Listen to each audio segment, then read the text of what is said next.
I'm Allison. I'm a reading specialist and I help parents of kids ages 6 through 10 who are struggling with reading. In this video, I'm going to share some of the reasons why your child might be having trouble learning to read. Before we dive in though, if you haven't subscribed to my channel yet, go ahead and do that now. Subscribe and then also hit the little bell so that you don't miss out on any of the videos that I post about helping your child with reading. First, I actually have a question for you. Right now in the comments, if you don't mind sharing, I would love to know how old your child is and how long they've been struggling with reading. Okay, so first of all, I want to say that it is absolutely normal for reading to feel hard for kids at first, for it to take time for kids to learn how to read. Okay, for some kids, like you might notice the neighbor kid, they learn to read almost instantly. But for other kids, it takes a little bit longer. And I'm going to go into some reasons why this can happen in a moment. But I want to talk about what is typical for when kids learn to read. So normally in the United States, most kids learn to read in first grade, at least toward the end of first grade. And by the end of first grade, a typical student, they can't read everything, but they can decode many words, and their reading, at least at levels that are appropriate for them, is starting to sound a little bit more natural and a little bit more fluent. So they're really getting this reading thing. However, we know that not all kids are the same. 20 to 25% of children actually struggle with learning to read. So it takes them a lot longer, they need a lot more support. And if your child is in that boat, it doesn't mean that there's something wrong with them. It doesn't mean that they're not smart. There's actually sometimes a brain difference between kids who pick up on reading quickly versus kids who take a little bit longer. And again, the brain reasons don't have anything to do with intelligence. It's just actual structural differences in how the brain is reading. Now, if your child is struggling, first of all, don't panic. But second of all, you really want to try to figure out like what might be going on, because the earlier you can get them help or you can learn to help them, the better. It never hurts a child for you to provide them with extra help, but what can really hurt them is just saying, oh, they'll grow out of it, or they'll figure it out, when you know that they're not meeting like their grade level expectations and your teacher or their teacher is telling you that they're struggling or that they're behind. You really want to address that, because giving them extra help can only support them. It can only be better for them. It can't hurt them, right? All right, so all of that being said, let's dive into some of the reasons why a child might struggle with reading. And of course, the best way to figure out why your child is struggling with reading is to talk to your local educational professionals, the teachers who are working with your child. If you think that they need to be evaluated for special needs, get them evaluated. I'm just sharing some reasons with you so that you can be better informed as a parent and then go out and try to, investigate a little more, figure out what might be going on and what you can do to help. Okay, so let's dive into these reasons. Okay, let's start with vision and hearing. So obviously, for a child to be able to read, they have to be able to see the letters and words on the page, right? So that has to do with vision. The other potential issue could be hearing. Reading is the process of matching letters and letter combinations to sounds. And if your child is struggling to hear the sounds part correctly, then that's obviously going to get in the way of their reading. So we want to make sure that problems with hearing and vision are eliminated before we think about anything else.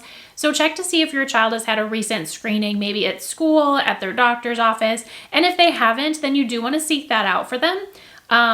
If you're not noticing anything already about their vision and hearing, then it's likely that they're fine. But I always feel like it's a good idea to rule that out, because you could end up chasing your tail trying to fix the problem when there's this underlying issue that needs to be corrected first. So vision and hearing, number one. The rest of these possible problems or challenges aren't listed in any particular order, but I did want to mention that one first just because it's something that we want to make sure we eliminate and take care of. Okay, so the next potential problem could be an issue with phonemic awareness. Phonemic awareness is an awareness of and ability to work with the individual sounds in words, or phonemes. So a phoneme is just a sound like or sh or a. And we don't talk in phonemes, right? We put phonemes or sounds together to make words. But when a child is learning how to read, they're looking at the letters on the page, like the letter M, and they have to know that the letter M can represent the sound, that phoneme, right? And so if your child is struggling with phonemic awareness, that could really contribute to their reading problem, because certain skills like blending, so for example, if you say at and your child can't say hat, that's what they need in order to learn to read. And so if they're really struggling with that, if they haven't had good enough instruction or they just haven't mastered those skills yet, that can really get in the way. So problems or gaps in phonemic awareness. Similarly, problems or gaps in phonics knowledge can also get in the way of being able to read. So phonics knowledge is just a knowledge of, the letters and the sounds they represent paired with the phonemes, the sounds. So on a very basic level, it's learning the alphabet, like the letter S can represent the S sound. And then as kids, get into their schooling, they learn more complicated patterns like OA, like in the word boat, can represent the O sound or phoneme. So phonics is just being able to put the letters and the sounds together, okay? And that's what kids need in order to be able to read. So therefore, if they're struggling with phonics, whether that's because it's just hard for them, they haven't had enough instruction yet, or whatever other reason, that is going to create problems in them being able to read. Now, problems with phonemic awareness and phonics, the root cause, there are going to be different root causes for this, right? Number one, maybe they're not getting enough instruction in it at school, or it's not high quality instruction. However, they could also have an underlying brain difference. And so next I want to talk about dyslexia. Kids with dyslexia will struggle with phonics and often sometimes phonemic awareness. Dyslexia is just an unexpected difficulty in learning how to read. And it's a very common, we think that it is present in 1 in every 5 people. So if your child is in a class of 20 kids, and there's probably at least 4 students who have dyslexia. So if this is what your child has, then you're definitely not alone, because a lot of people have it. And it is considered a learning disability, but to me, it's just normal variance in humans, because if you have dyslexia, or if a person has dyslexia, that person's brain is, there's just different stuff going on than there is in a brain that belongs to an average reader. And so because of these brain differences, your child is going to struggle more with phonemic awareness, with phonics. They're going to need a lot more instruction and repetition. They absolutely can learn to read. It's just probably going to take a little bit longer, and they're going to need more support with reading and with spelling too. So dyslexia could be an underlying issue that is causing these difficulties. And side note, I want to share that if you think your child might have a learning disability like dyslexia, often what you're doing with them at home is still going to help them. And on this channel and in our programs, I share a lot of, activities and things that you can do with your kiddo to help them. And this all applies to them. So it just might be that they need to do it a little bit more. They need a little bit of extra practice. So coming back to my point here, if you think your child has a learning disability, don't stop practicing with them and just wait for them to get a diagnosis or whatever. Make sure that they're getting extra help, because it's not necessarily that they need totally different reading instruction than other kids. It's just that they probably need more time and practice, and they also really benefit from multisensory or hands-on activities to practice skills. So just a little side note there. If your child has dyslexia, keep working with them, or if you think they have dyslexia, keep working with them, because they do need that extra practice. All right, so that's dyslexia. Another area that could be underlying your child's reading difficulties is a problem with language comprehension. And you may see that your child can decode or read the words of a text, but they're not really understanding it very well. They can't answer questions about it. And they've been given a lot of practice already, but it's still hard for them. In this case, you might want to investigate to see if they have a language comprehension issue. And at least here in the United States, in public schools, we have speech and language pathologists that can evaluate your child and make that determination. You can also seek out a private evaluation too. But the thing about language comprehension difficulties is that a child may be able to actually read the words of a text unless they have dyslexia or other issues, but because they have this language comprehension difficulty, they're just not going to understand it. And you may notice things like when you're giving your child directions, like multiple things to do, they struggle with that. So they're not comprehending language written down, like in print, but they're also struggling with language spoken orally, like when you're talking to them. So that is another potential reason why your child could be struggling with reading, specifically with the comprehension aspect, okay? Okay, another area that could cause some reading difficulties is learning English as a second language. And it's not necessarily that it's causing reading difficulties, but when a child is acquiring English, maybe they're acquiring it at school and you speak a different language mostly at home, or you did when they were little, it just takes time. It takes 4 to 7 years for them to achieve like full academic proficiency in English. So that's a lot of time. And in the meantime, reading might be a little bit hard. You know, maybe they are able to decode the words, but, you know, knowing what they mean, understanding the text, that's going to be hard if, you know, English is something that they're still learning. And that is totally normal. You want to make sure, if this is the case for your child, that they are doing okay with phonics. Because if they're not doing okay with phonics and they've been given lots of instruction, then in addition to learning English, there could also be an underlying, you know, difficulty like dyslexia. So that gets really complicated when we're working with kids who are learning English, but they also maybe have a reading difficulty. It can kind of be tricky to sort out what is what.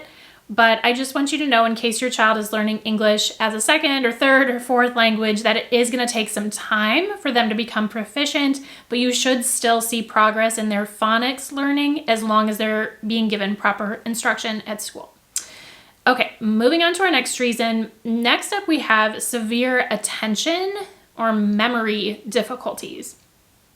So this isn't necessarily a reading specific disability, but if your child has like severe ADHD, ADD, and they literally just cannot sit and focus to read, then that's obviously going to get in the way of them learning to read. And we're not talking, you know, kids are distractible. They have trouble focusing. They want to play. They want to be active. That is normal. We're just talking about a situation where it is clear that your child just, you know, can't even sit down for like 2 or 3 minutes and focus, and they're just all over the place and it's really getting in the way. That's what we're talking about here. With memory difficulties too, that can make it hard for kids to learn and remember words. It's sort of hard to sort this out because kids with dyslexia need so many more repetitions of words before they can read them like instantly. So for example, you know, if they're learning a sight word, even a simple word like and, they're just going to need to see it so many more times than an average reader.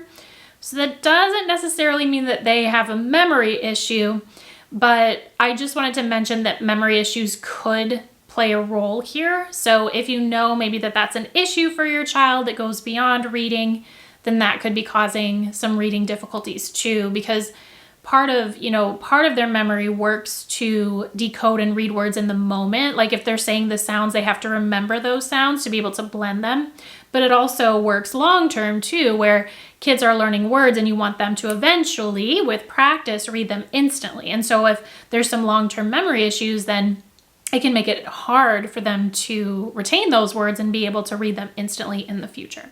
So attention, memory difficulties can also get in the way of reading abilities, or just kind of make it look like there's a reading issue, even if they don't have something like dyslexia. All right, and then our last reason why your child might be struggling is not enough practice time.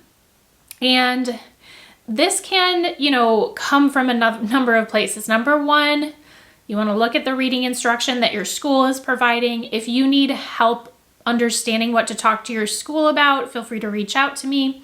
I'm happy to help with that. We help parents in our Rising Readers program all the time, work with schools and just give them feedback and support on what to say and how to get their child the help that they need. But anyway, it could be that they're not getting enough practice time at school, and it might not necessarily be something that the teacher is doing wrong, but it could simply be that because learning to read is harder for them, they just need more practice time. And so you as the parent are the perfect person to provide them with this practice time. I don't want you to feel like, oh, I'm unqualified. No, there's absolutely simple things that you can do. And I teach these activities and what you can do to work with your child and help them in our programs.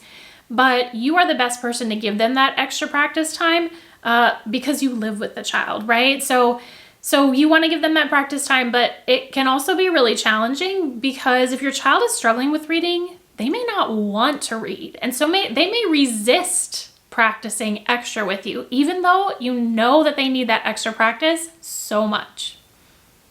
You might be experiencing things like your child shutting down, the instant they start struggling with a word, it's just over. They don't want to read anymore. They get frustrated. They're crying. They're battling with you.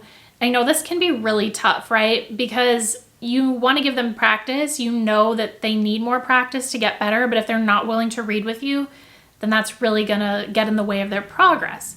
I actually created a free mini course that you can watch. It's all about stopping this battle and figuring out how to help your child practice without making it this whole huge unpleasant thing, because it is so important that they get that extra practice time.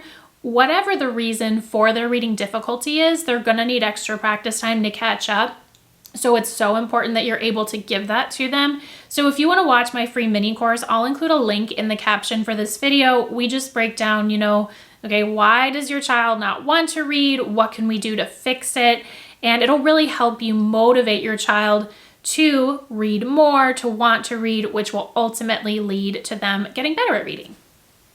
So look for that link in the caption of this video. Again, the mini course is totally free and I know it will be a big help to you. So that's all I've got for you today. Thanks so much for watching. I do hope this was helpful. Make sure to hit the like button, subscribe to my channel, and I will see you in my next video.